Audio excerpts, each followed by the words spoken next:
Mars, the red planet. It has a rocky surface and a thin atmosphere with little oxygen. 70 degrees is the high, the low an incomprehensible 243 below. And those snow-capped mountains, that's not snow at all, but frozen carbon dioxide. It's a little terrifying, truthfully. Most would never visit, much less live where no human has set foot before. I am the perfect candidate for this mission because I'm a very fast learner. But Stephanie Buck and Kristen Richmond are actually volunteering to do just that. When I first told my parents that I was thinking about applying, their eyes bugged out of their heads. I don't think anyone, they still may not take it seriously. The perilous voyage into space was a challenge we were willing to accept. If the not-for-profit group Mars One gets its way, a human settlement of Mars is right around the corner. 200,000 people in 140 countries applied to take part. Now that's been narrowed to 1,000. The Mars expedition will fulfill my thirst for learning and knowledge. Including these two ladies from the Sacramento area who still can't believe they're in the running. I got an email and I was going to 7-Eleven to get a cup of coffee.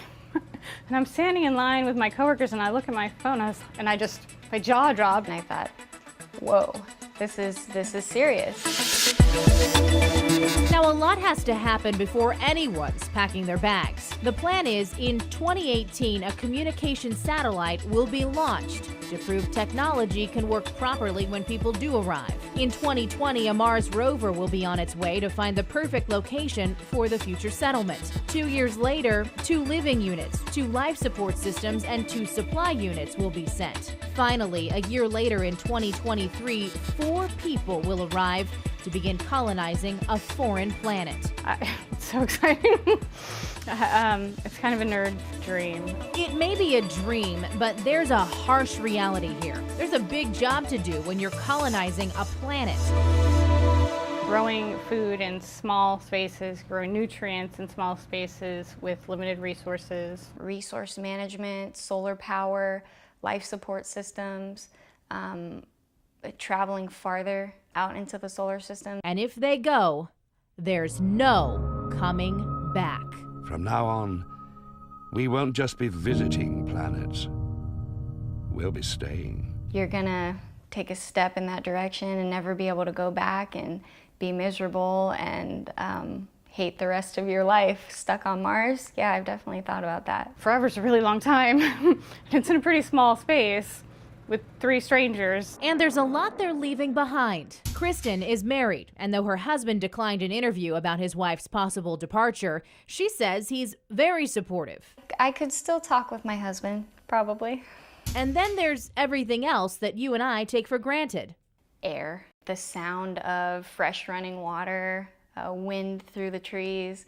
I mean, those are the things that you will never hear again. Stephanie knows this trip means she'd never see her 2 teenage daughters in person ever again. I'll obviously miss my family. What's great is there is that communication. We're not going to be able to hug, but, Skype is wonderful. And her daughters are very supportive. This is just so great for her because I know her obsession with sci-fi and her need to explore. So for now, these 2 women wait for word of when they can pack their bags for the last time, breathing in the moments here on Earth and dreaming of the possibilities of life on another planet. There's so much that's undiscovered.